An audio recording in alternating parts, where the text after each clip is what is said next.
Welcome to All Things Policy, a daily podcast supported by Pragati, a flagship media initiative of the Takshashila Institution. We're a bunch of policy nerds based in Bengaluru, and we like to bring a fresh perspective to Indian affairs and an Indian perspective to global affairs. So grab a cup of coffee, sit back, and join us for today's chat. Hi everyone, welcome to another exciting episode of All Things Policy. I'm your host Rohan Pai and I work as an assistant program manager at Takshashila. Today I have with me an ATP regular, Priyal. Hi Priyal. So before we begin our episode, I would like to bring to everyone's attention that at Takshashila we offer multiple courses, and these include short-term courses and 3-month courses. So our 3-month course is called Graduate Certificate in Public Policy. They have specializations in Defense and Foreign Affairs, Tech Policy, and Advanced Public Policy. And the deadline to apply for the course is August 27. You can log into our website if you need more details. So today on our episode, we're going to be talking about a virus outbreak, which is not COVID-19, something known as Monkeypox. Priyal, you want to give us a short introduction? Yeah. So when we talk about, I would actually start with what exactly monkeypox is and stuff. So monkeypox is actually a disease that is caused by an infection with the monkeypox virus. Now, the monkeypox virus comes from the same family of viruses as the variola virus, which causes the smallpox. And smallpox, we might have listened to it, heard about it when we were kids because we used to have like vaccinations and all for it, right? So now the monkeypox symptoms are very similar to the smallpox symptoms, but they are much more milder. And monkeypox is rarely fatal. And when we hear, because we see that monkeypox sounds very much like chickenpox as well, right? But it is not, they are not related in any way. And monkeypox was discovered in 1958 when 2 outbreaks of a pox-like disease occurred in colonies of monkeys which were kept for research. Now, despite it being named as monkeypox, the source of infection, the source of the disease remains unknown. However, like African rodents and non-human primates like monkeys might harbor this virus and might infect people. And the first human case of monkeypox was recorded in 1970. And prior to the 2022 outbreak, monkeypox has been reported in people in several Central and Western African countries. And previously, almost all of the monkeypox cases in people outside of Africa were linked to the international travel to countries where the disease commonly occurs through imported animals. And they now, as we all know, it's been spreading to multiple continents. Now, monkeypox spreads in a few ways, and mostly it's kind of from skin to skin contact, which includes direct contact with the monkeypox rash, scabs, or body fluids from a person who is suffering from monkeypox, or also touching objects and fabrics such as like clothes, beddings, or towels, as well as surfaces that have been used by someone infected with monkeypox virus. Also, it can spread through contact with respiratory secretions. This direct contact can happen during intimate contact, including oral, anal, and vaginal sex, or through hugging, massage, or by kissing. It also happens via prolonged face-to-face contact or touching fabrics and objects that during sex that were used by a person with monkeypox that have not been disinfected, such as, like bedding or towels, etc. Now, a pregnant person can spread the virus to their fetus through a placenta. And it is also possible for people to get monkeypox from, infected animals, either by being scratched by that animal or by being bitten by the animal, or if you are preparing or eating the meat or using products from an infected animal. And a person with monkeypox can spread it to others from the time the symptoms start until like the rash that was formed is fully healed and a fresh layer of skin is formed. And this disease, it typically lasts between 2 to 4 weeks, right? Now, when we come to the symptoms of monkeypox, they include like fever, headache, muscle and joint pain, backaches, swollen lymph nodes, exhaustion, respiratory symptoms like sore throat, nasal congestion, or cough, and also a rash that is commonly found. Now, sometimes what happens is the people get a rash first and are then followed by multiple symptoms. Others only experience a rash. They may or may not have symptoms. But the thing is, people who are suffering from monkeypox will get a rash. Then also, yeah, like I said, the monkeypox can spread from the time the symptoms have started until the rash is healed. All the scabs have fallen off and like a fresh layer of skin has formed.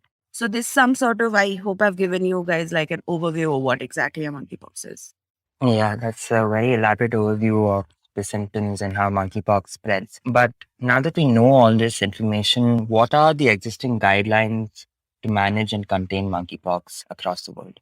Right. So CDC did put out certain guidelines on their website. You can always check it out.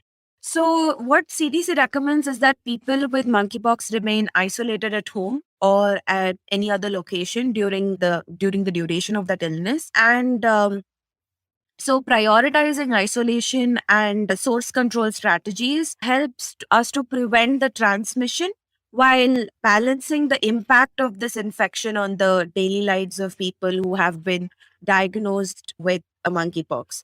Now, the current data suggests that people can spread monkeypox from time to time, from the time the symptoms start, right? And until like the full healing has occurred. So basically, or ideally, actually, people who are suffering from monkeypox should remain in isolation for the whole duration of the illness, which is basically between 2 to 4 weeks. Now, if worst cases, say suppose the person who is suffering from monkeypox is unable to remain completely isolated throughout the illness, then they can do the following. So they can, if isolation is one of the best ways to go about it, but if you are symptomatic with fever and with respiratory symptoms and have been isolated at home but for some reason cannot be completely isolated, you have one thing to do is close or physical contact with other animals as well as people, and also cover the lesions properly,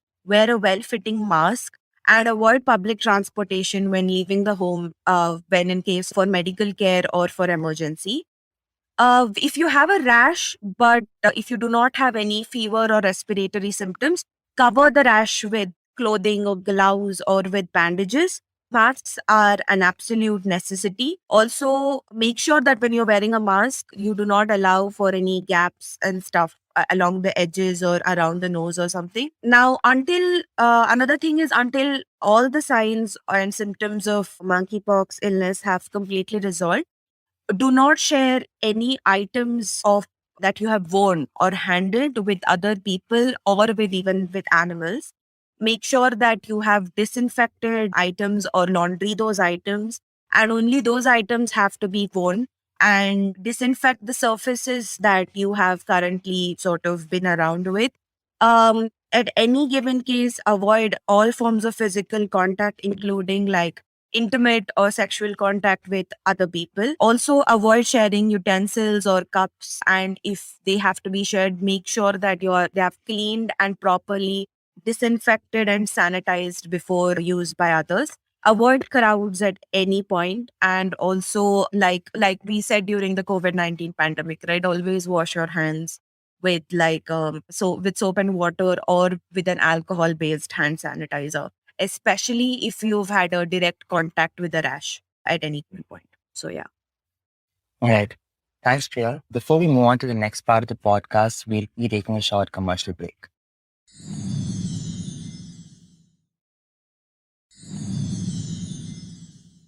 Hi, everyone. Welcome back. So before we left for the break, we were discussing about the existing guidelines to manage and contain monkeypox. But Priyal, if we want to look more inwards, what is India currently doing to manage monkeypox in the country? Right. So I think from the time the virus outbreak had happened, India actually did, try its best into trying to contain the virus outbreak and stuff. So screening of the people who were traveling from the African countries and from the West was something that India did. But also recently, what I read was that the center had constituted a task force to monitor the emerging monkeypox situation in India, because like Kerala had confirmed its first death in the country from the disease, and Delhi also reported its monkeypox case and stuff. So all in all, I think right now, as of today, India has, I think, 9 confirmed cases, if I'm not wrong. So basically, what the task force is supposed to do is to monitor and provide guidance on the expansion of the diagnostic facilities and to explore vaccination for the infection. Along with that, recently now with the, I think with the death that was confirmed and stuff, the center kind of realized that there also needs to be a fresher approach to dealing with the monkeypox condition or the disease. And because like US also had declared it as the public health emergency a few hours ago. So recently, just I think yesterday, the center had called for a meeting with the top health experts on how to tackle with this disease and the illness and what can be done.